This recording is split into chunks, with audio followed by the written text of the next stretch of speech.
Mesdames, Messieurs, auditeurs et internautes, bonsoir, bon après-midi de sabbat.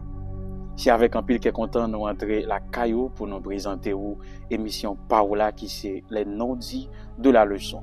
Une émission qui est basée sur une étude approfondie de la leçon de l'école du sabbat.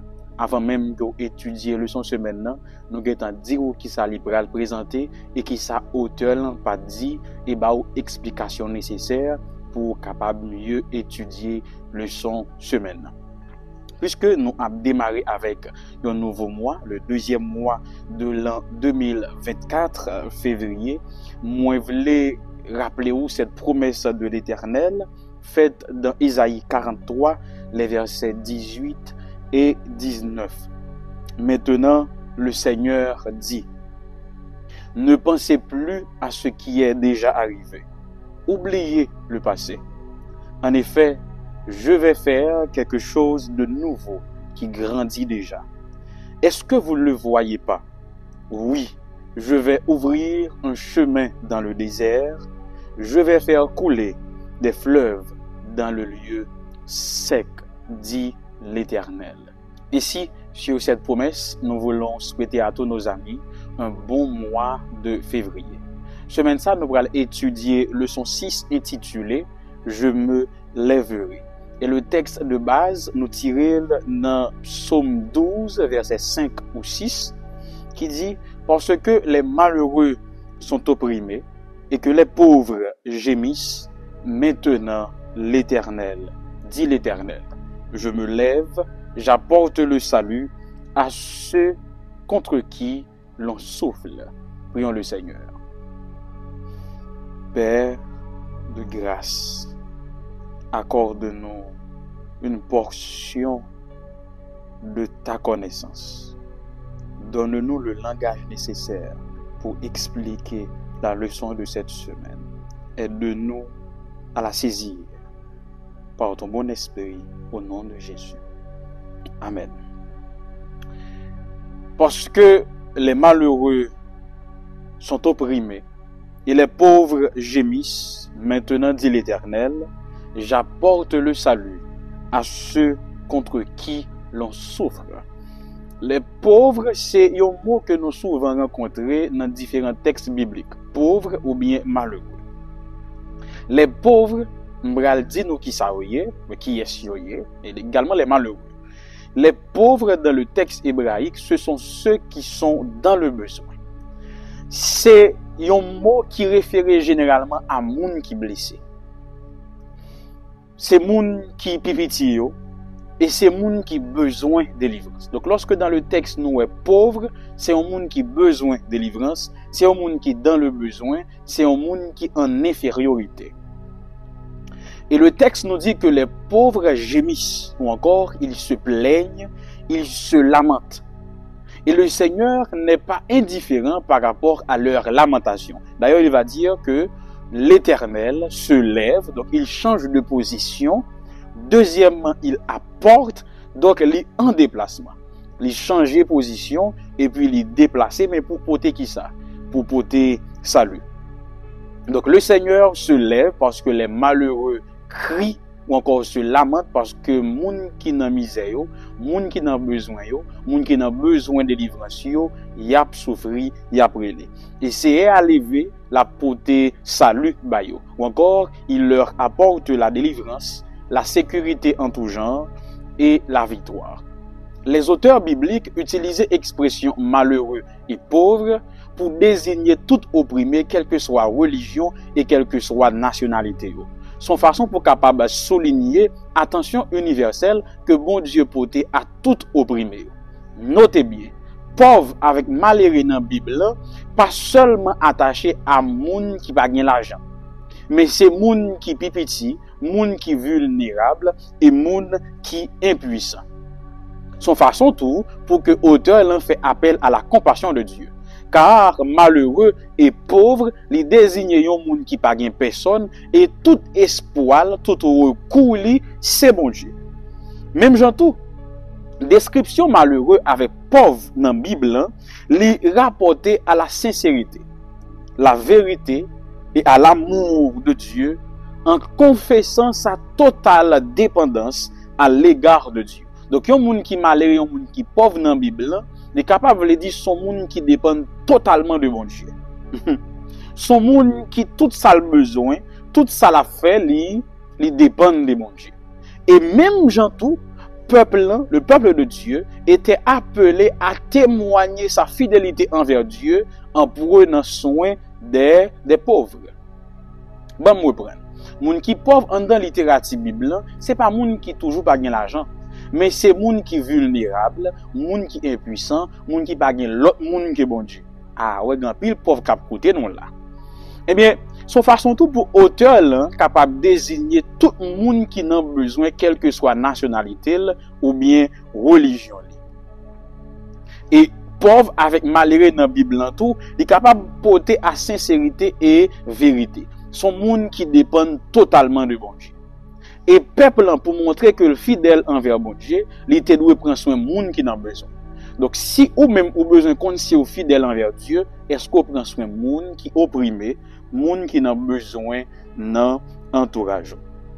Et à chaque fois, peuple te commet un mal contre monde qui n'a besoin, c'est bon Dieu même yo te offensé et c'est dans moment ça bon Dieu agit pire raide, il frappe yo pire raide, le yo agit mal avec monde qui n'a entourage et qui n'a besoin.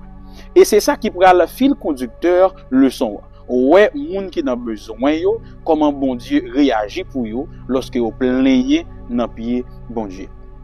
Première partie leçon, c'est le guerrier majestueux ou le guerrier divin qui accède sur trois psaumes, psaume 18, 76 et 144. Tous les trois véhiculés même l'idée. N'a seulement considéré le psaume 18 et puis reste n'a quitté. Le psaume 18 est introduit par un mot fort et inhabituel et qui est très percutant. C'est Rahab dans l'hébreu, qui signifie aimer très tendrement d'un amour maternel. Et le texte va continuer en 4 sections. Les versets 6 à 8 présentaient le guerrier divin dans son palais ou dans son temple.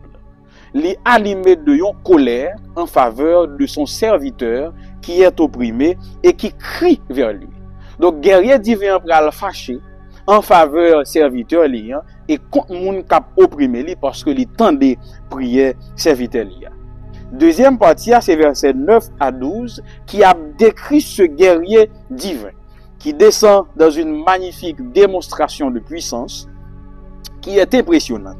Mais également son image de confiance côté serviteur a fait guerrier à confiance. Donc il n'est pas seulement relève pour relève, mais il relève parce qu'elle fait confiance, il connaît qu'il est capable d'agir et défendre dans la situation là. Quatrième partie, c'est verset 13 à 15, c'est côté guerrier divin a agi pour serviteur là. Et quatrième partie, c'est verset 16 à 19.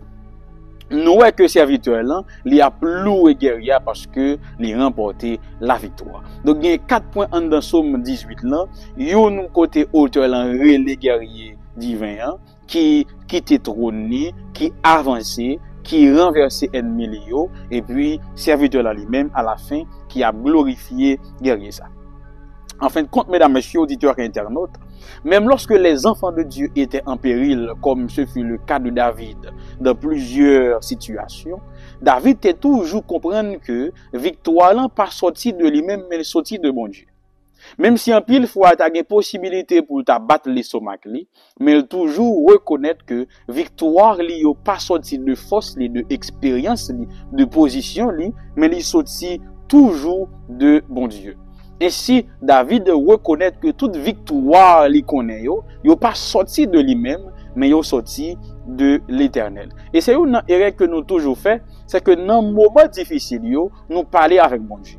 Et les bons Dieu répondent, nous pas jamais songer non seulement pour nous remettre mérite là à bon Dieu, mais pour nous glorifier, pour nous remercier. En plus, fois nous ingrats, en plus, fois nous sortis, mais nous oublions qui est qui t'a aidé nous sortir dans sa noté. N'oubliez qui est-ce qui était campé avec nous, les personnes pas voulaient camper avec nous. N'oubliez si bon Dieu t'est longé même nous, même lorsque tout le monde entourage nous t'est abandonné nous. Deuxième partie leçon c'est justice aux opprimés. Yon nan bagay que m'reme en dans Bible, surtout dans le Nouveau Testament, c'est façon de montrer nous comment Jésus t'est identifié avec moun qui pauvre, avec moun qui n'en besoin. C'est ce que nous lisons dans 2 Corinthiens 8, verset 9. Vous connaissez la grâce de notre Seigneur Jésus-Christ qui pour vous s'est fait pauvre, de riche qu'il était, afin que par sa pauvreté, vous fussiez enrichis. Donc dans sa grâce, le Seigneur s'était appauvri pour que moi-même sois capable de venir riche. Donc Jésus prend pauvreté moyen, li bam richesse li a. Et moi yon l'idée comme ça que Ellen G. White a véhiculé, il dit Jésus mourit jeune pour que moi-même sois capable de vivre éternellement. Jésus mourit pour me capable de vivre. Donc dans le son, Jésus vient pauvre pour que moi-même sois capable riche.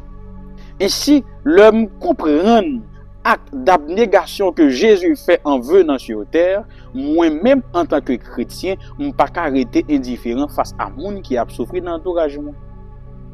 Donc si Jésus, qui est tellement riche, il quitte richesse, il prend pauvreté, pour que moi-même qui était pauvre à l'extrême, qui n'a pas aucune espérance de richesse, il vient faire riche. Donc chaque fois que je croise un monde qui est pauvre, il faut me partager richesse ça. Pour qui ça? Parce que richesse que Jésus ban nous, sont richesses qui intarissables, qui pas jamais fini. Nous pas jamais manquer rien. Donc lorsque nous partageons avec l'autre monde, c'est pas diminuer que les diminuer, c'est augmenter les augmenter. Ainsi, mesdames, messieurs, auditeurs et internautes, en nous prêter attention à monde qui n'a besoin dans l'entourage. Même gens m'a invité à participer avec nous dans un programme que nous avons fait dans le mois de mars.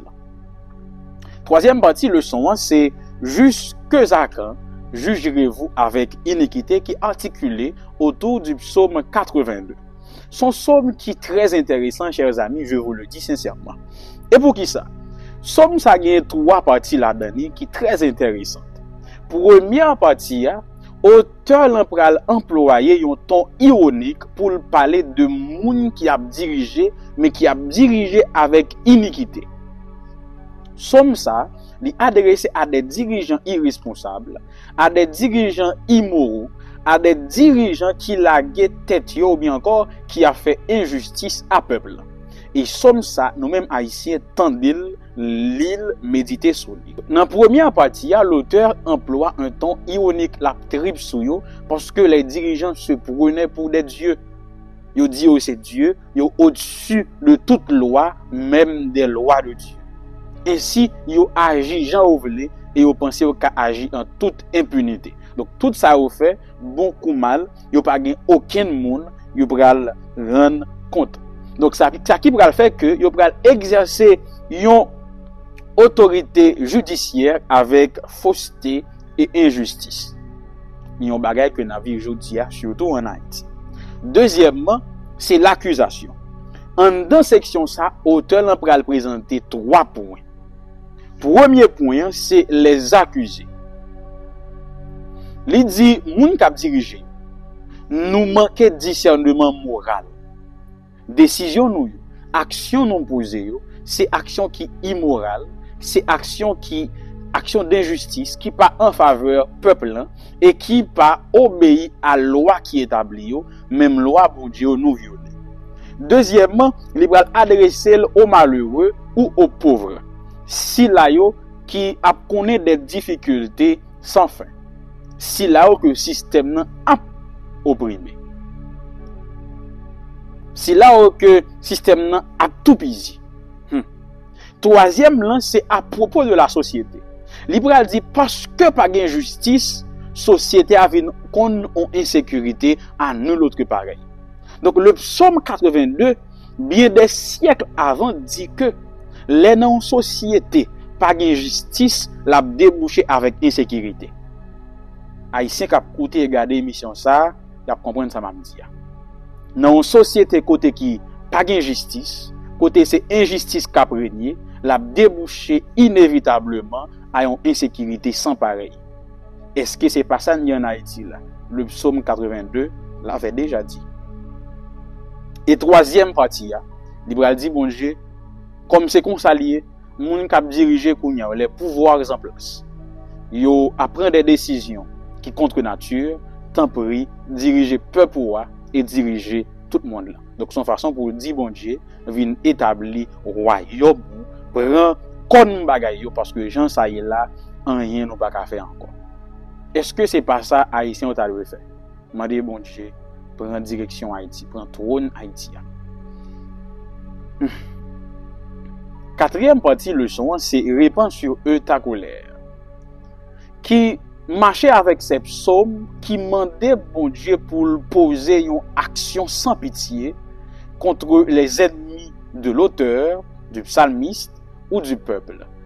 Tant qu'on dans psaume 137 là, dans fin, parole où yo mande bon Dieu exercer, c'est bagarre tête chargée. Pour qui ça? Auteur yo exprimé colère yo comme ça. Pour qui ça a demandé bon Dieu pour faire toute violence ça sur ennemi yo? Est-ce que la Bible pas enseigné pour nous aimer monde qui raille? Eh bien nous comprenons rapidement. Il y a trois bagages pour nous comprendre. Premier bagage pour nous comprendre c'est mettre dans peau auteur là, dans peau peuple là qui vivre ça la Bible là. Donc nous toutes là, si peut-être nous avons un grand frère ou grande sœur, ce que je n'ai pas eu. Donc, là, où moun vient battre nous encore. Il vient battre nous. Il prend en fait nous. Il fait nous du tort. Lorsque nous allons côté grand frère nous, bien grande sœur nous porter le plainte. Là, nous porter le plainte, qui ça n'attend? Si son zoklo très bon nous, pour le tourner pour le bail, deux zoklo. Si c'est pile, nous attendons pour que les mène nous pour la piler, nous n'en pour nous. Mais c'est dans le même contexte là tout. Psalmiste yo, al porter plainte bail bon Dieu. Donc, si ennemi te touye petit yo attend pour que bon Dieu touye petit yo tout. Donc, si ennemi te dévasté tout ça a été construit, yo attend pour que bon Dieu tout al faire au senti qui ça au même yo senti la konya. Donc, humainement parlant, c'est compréhensif. Deuxième bagage, c'est que dans l'Ancien Testament, loi qui t'a régi, c'était la loi du talion. Œil pour œil, dent pour dent. Donc, sous prend bagage pour moi, dans l'Ancien Testament, faut que bon monde qui prend bagay pour vous. Faut que bon bourreau, même si c'est pas moins. Ce n'est que dans le Nouveau Testament que lumière pral fait. Côté Jésus pral dit, nous te apprendre dent pour dent, œil pour œil. Moi me dit nous remet monde qui raille nous, prier pour monde qui persécuté nous et bénir monde qui maudit nous. Mais avant ça, monde ça qui était dans l'Ancien Testament, vous te connaissez c'était œil pour œil, dent pour dent. Donc c'est normal pour que à cette époque, si on moun pour un petit pour yo, je prends que bon Dieu pour dire bon Dieu pour un petit pour moun nan to. Troisième point en dans somme ça yo. C'est que yo gon portée prophétique. Notez bien que quoi que c'est expression c'est sentiment moun l'a exprimé, mais quand même la gon portée prophétique dans le sens que il présenter le jugement de Dieu à venir. Texte demandé pour que bon Dieu réponde sur yo sa colère. Mais sur qui? Sur les méchants. Est-ce que c'est pas ça bon Dieu pour le faire lors du jugement? Il va répandre une colère li sur tout le monde qui te fait petit li au mal. D'ailleurs, dans toute la Bible, les saints crient à Dieu, se lamentent en disant jusque à quand éternel. Jour qu'il est frappé puis ou lever, ou agir pour nous et contre monde qui a fait nos mal. Jour qu'il est sans moun k'ap suivre yo ap suspend goulé. Jusqu'il est moun de bien yo, moun qui juste yo ap suspend souffrir pour méchant yo joindre rétribution yo. Eh bien, dans somme ça yo troisième aspect, c'est l'aspect prophétique côté représenter le jugement de Dieu à venir qui pourra le châtier, qui pourra le punir si là qui a fait méchanceté. Et maintenant mesdames, messieurs, auditeurs internautes, nous arrivons dans la dernière partie leçon. Le jugement de l'Éternel et le sanctuaire. En dans section ça, moi pral porter un bonus. C'est-à-dire que auteur en font rapprochement entre le sanctuaire et le jugement. Moi avant de faire, m'a font rapprochement entre le sanctuaire et la création.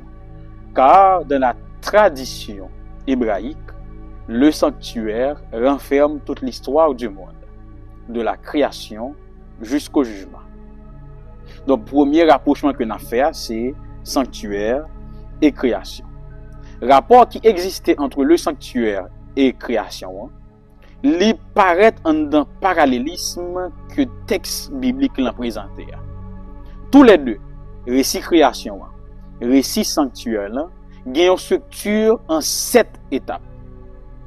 Et 7e étape là, a une même conclusion.